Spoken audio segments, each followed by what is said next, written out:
Hey, it's TDA and welcome to a preview of Astro Colony. The game is currently in beta, so it's not available in early access or anything, so you cannot get the game unless you get an invite to the beta, which I did from the developers, so full disclosure, I did get that invite. However, there were no string attached, so I will definitely give you my full opinion about the game, what I think of it. The best way to describe this game is a hybrid between Satisfactory, Dyson Sphere, pretty much any other factory management game. But it's also kind of a colony management game because you do get your own colonies that you need to feed and things like that. So it's a very interesting concept. We will go and check it out over the next few episodes so you get a feel for what the game is, if it is something for you. And yeah, let's just jump into it. Get ready to build and optimize your first space colony. And the concept is actually really interesting. As you can see, we start out on a small little platform. And you can fly around, you have a jetpack. And as you can see, it is actually a platform floating in the middle of nowhere. It's not the biggest platform in the world, and you have plenty of room though to build your initial factory. Now you also see these asteroids flying around, which you can mine, just chopping away at them. And by mining you get ore. It's different types of ore. So this one, for example, has iron ore, as you can see. Now, if the asteroids hit your platform, that's not a bad thing, other than the fact that it will disappear, as you can see. So you will need to find new asteroids to mine. The asteroids do have a limit to how much stuff you get from an asteroid, so as you can see, this one is now empty. There's different types, as I said, so we've been collecting some iron, we have been collecting some carbon, and now we're getting some ice cubes. You need all of that stuff, the iron, and we have some copper over here, as you can see. So this is copper. The iron and copper is basically used to make more buildings, so of course we want to automate our stuff. You can also see we are currently getting some science, and we will need that to progress through the science tree. So some asteroids like this one have multiple types of resources in them, so that's really convenient, so you don't have to float around too much to get more resources. And yeah, so the first few minutes of the game you basically just spend gathering some resources. I'm gonna do some more of that, so you don't have to watch me hack away at these asteroids for more than a few minutes. And then we'll meet back on the platform to do our first building. Okay, so we have a lot of resources, as you can see on the top left, but we are also running out of oxygen, as you can see on the bottom left. The slowly draining circle is the oxygen, and the green circle around it is representing our health. So if we run out of oxygen, we will start running out of health, and if we run out of health, well, you know what happens then. So in order to fix that, we are going to need to get ourselves some oxygen. How do we do that? Well, we have the technology overview over here. And as you can see, there is a lot of technology all the way up to things like poultry farming, animal breeding.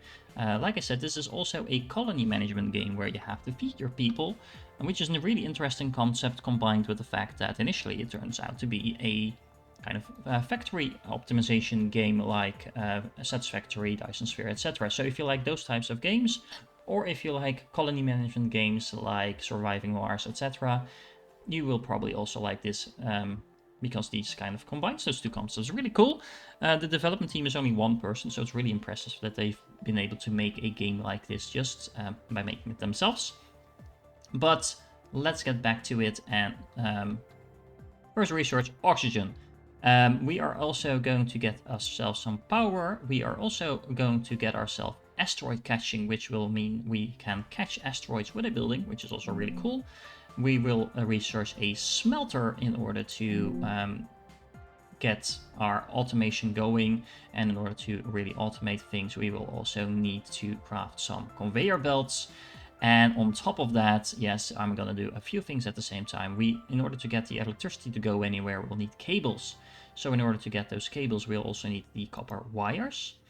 And last but not least, in order to make conveyor belts, we will also need these iron plates. So I'm also gonna research that. Now, I've been able to do all of that research instantly, so there's no timing involved in that at all. We only have access to basic science at the moment, which you get just from hacking away at asteroids, which is really straightforward. As you can see, we still have some left for other things, so I could research more, but I'll stick with this for a moment. There's other types of resource that we'll need on later on, which are harder to get, so we'll need to build some stuff for that. But for now, we only have access to basic science, and we have pretty much everything we need to set up a nice little base. Now, it is important to realize that, for example, here, like I said, in order to get these conveyor belts, you need iron plates and wires, which are in a different path in the technology thing. So we have wires here and plates over here. So that isn't really intuitive sometimes, so you can actually research logistics without having access to the base materials you need to build that stuff. Something to keep in mind, so if you're stuck at some point, yeah, that's a really good way to kind of go back and see, okay, but what do I need? Oh, and where is that in the technology tree?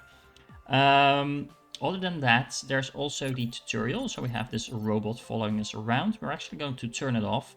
The robot will basically just tell you whenever you research something, hey, you have access to a new building. Let's go build it. Which is fine. It just encourages you to try something out.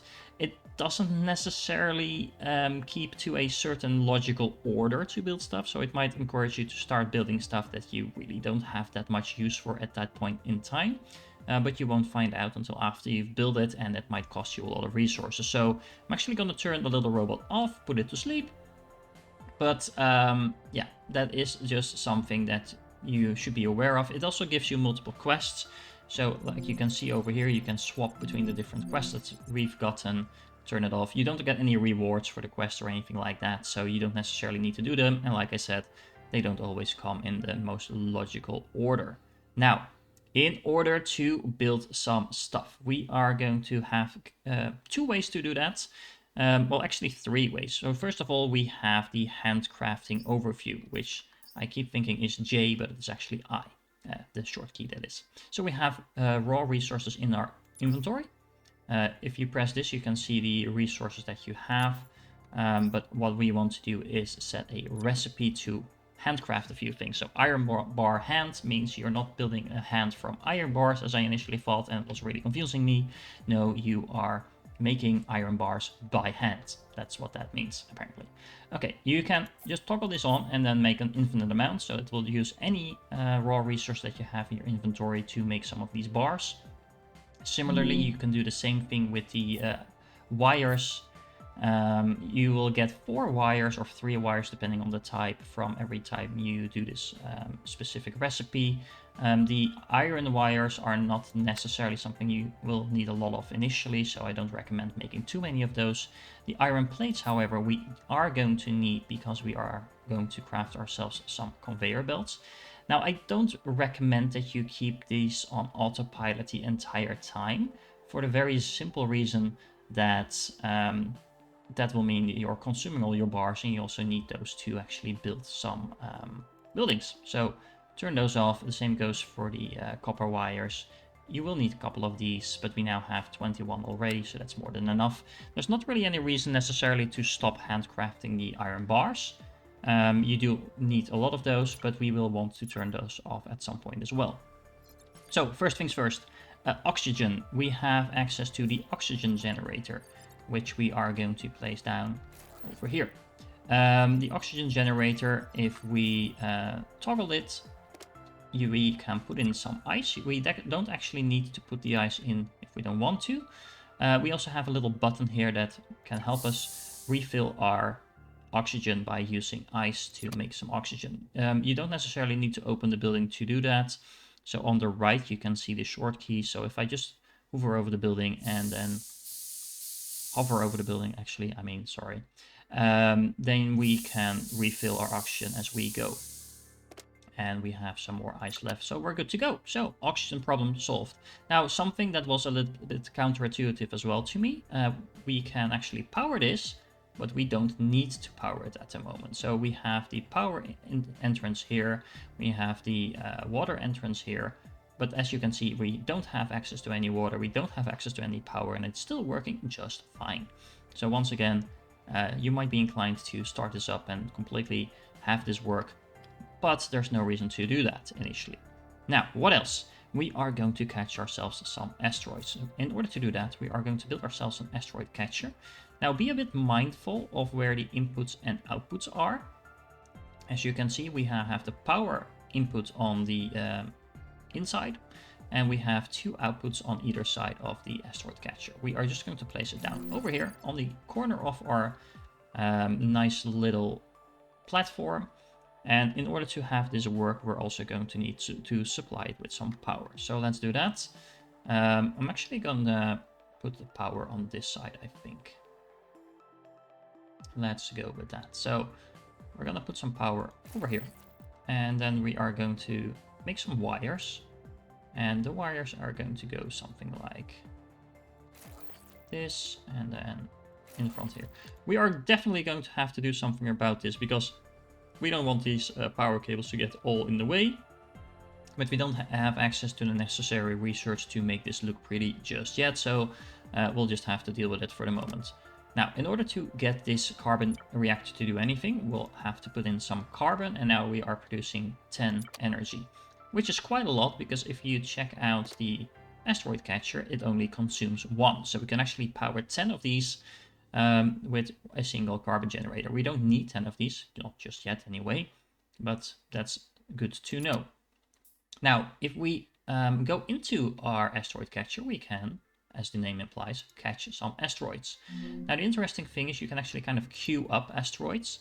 So if I'm hopping out of it again, you can see now we have this asteroid being processed by the asteroid catcher, and the second asteroid is kind of in line waiting for it to be processed. If you open up this, you can actually see it. So we have these resources attracted, and these resources are currently processed.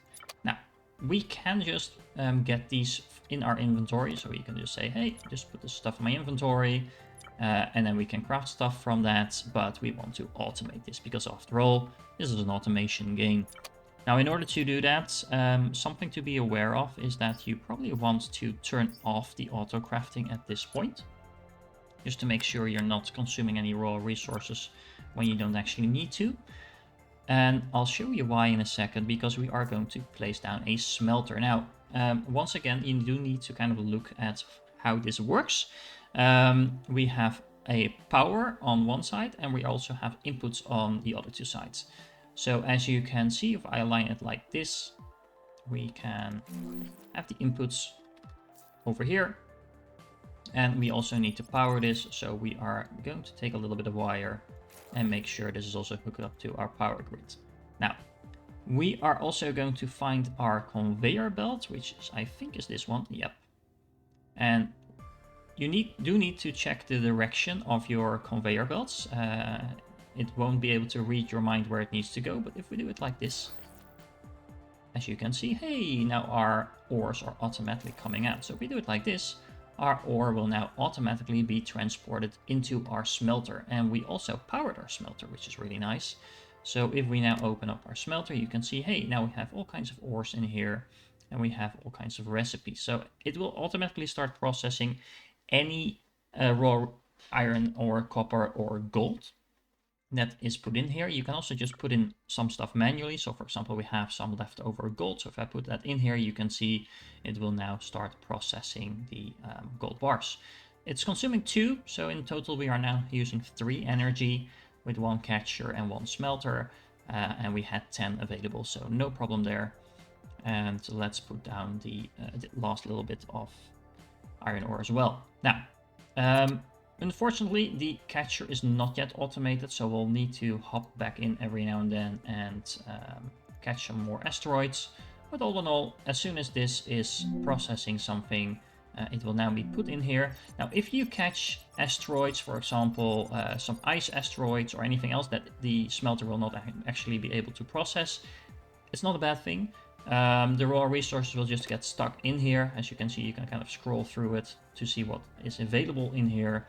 And you can just pick up the ice or carbon. As you can see, we have some carbon in here actually. It won't be able to do anything with that, but it will not get wasted or get stuck on the belt or anything like that.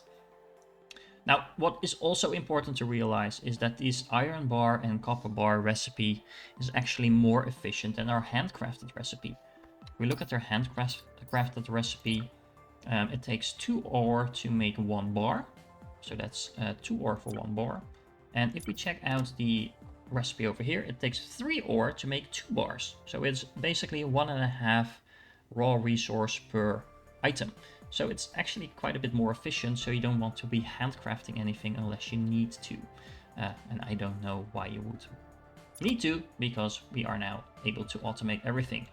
We are going to attract a few more of these. Oh, this is a really nice one. Let's attract this one instead. So if you attract one and you change your mind, you can just attract the next one. The last one will start flying off again. We also have, oh, there's some pretty nice amount of gold in there actually. And the other one was just coming out. So we are going to need some gold and stuff like that later on. So, but this is basically the start of our little factory over here. So let's see what the next step is that we'll need to take.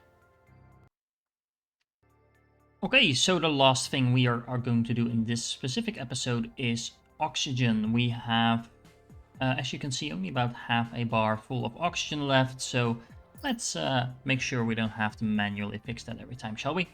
In order to do that, we are going to need the oxygen barrier. So that is this little item over here, this building. We have the gold already, so that's really nice. And we also need oxygen tanks to make sure this actually works. So basically, the way this works is this will create a dome over our facility so that we always have oxygen as long as we're in our base. In order to do that, we also need some water transportation, and we are going to need water. Specifically, we are going to need the icebreaker in order to make that water. So let's research that. Let's research the water pipes as well as the oxygen barrier. Now, there we go. All research available for that. So we were, of course, working on our resources and on our science in the meanwhile. So let's make sure we keep attracting some asteroids so we don't have to worry about resources, or at least the basic ones. So what we're going to do is, first of all, we are going to place down the oxygen barrier. We have all the resources for that, so let's put it somewhere in the middle. Probably somewhere over here. There we go. It won't work because we need to power it up, so we will take care of that in a moment. But what we are also going to do is we are going to build something to break the ice, and that is the icebreaker. So let's see, we are probably going to do this differently in a little while from now, but for now let's just do it like this. The power on the same side as the oxygen thing itself, sure. We are going to have a little pool of water in between here.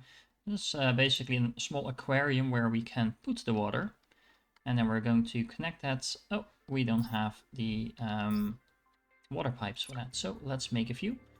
We can make those with the iron wires. I'm not sure how you make a water pipe out of wires, but hey, it works, so no complaints here. As long as it works, fine by me. We're also going to need some copper, I think, some copper wires, so let's make a few of those while we do this. There we go. A nice little tube over there, and then a nice little tube over here, so we connect that up. Now, we are also going to need to supply this with power, and we have some power over here. So let's see. Oh, let's do it like this. And once again, if you are like, oh, TDA, this looks so bad. Yeah, no argument here, but we are going to fix that, don't worry. Just not right now, because we don't have the necessary research to do so. Okay. Can I get a little bit of more? Yes, we were crafting them in the meanwhile. Planning ahead. There we go. And everything is now powered up. So let's see if this works like we wanted to. So first of all, you can see we are not actually getting our oxygen filled up right now, but this is powered, so this is working like we wanted to. So let's make sure we put in some ice, because of course this won't work without any ice. So you can see now we are producing some water. Now we should see the water going into this little aquarium. There we go. And gravity notwithstanding, apparently this is able to get into this tube again. Let's not question the gravity around that. But we can also now see that we should be getting... Oh, we haven't set the recipe yet, so let's set this to auto. And now we are making an oxygen tank. And as soon as we complete this oxygen tank, we should be seeing our oxygen fill right up. Apparently this barrier can just get the oxygen tank from the oxygen generator, so it doesn't need to be connected or anything like that. And there you go. You can see the oxygen filling right up. And now as long as we're walking around our base, we will have all the oxygen we need. We have our little asteroid catching facility over here. Oh, that's only 2. That's not a lot. Anyway, and we have a little automated smelting facility over here. So all in all, this is a pretty good start to the game. And we have all the basics in order. And of course, in the next episode, we are going to focus on cleaning all of this up a little bit, because this gets really sloppy really fast, and having all these electric cables out in the open is probably not healthy for me. So yeah, we're gonna trip over those all the time, so let's find a nice solution to work them away. Alright, so I hope you guys enjoyed an early look at Astro Colony. Once again, the game is still in beta, so you don't have easy access to it. It was a Kickstarter, so you can buy it on Steam or anything like that. But it will be coming out in the 3rd quarter of this year, so then it will be easily available to everyone. And yeah, I think this game is really cool, really nice, and it's a nice change of pace from Dyson Sphere, if that's your main game, and it might be if you're on my channel. It's kind of like Satisfactory, but it has a different vibe to it. And like I said before, the end game, which we will show on later on, is quite different from Satisfactory as well. So rather than just being a complete factory sim all the way through, we will have to deal with things like food and colonists and things like that later on. So, hope you enjoyed this one, and I will catch you in the next episode.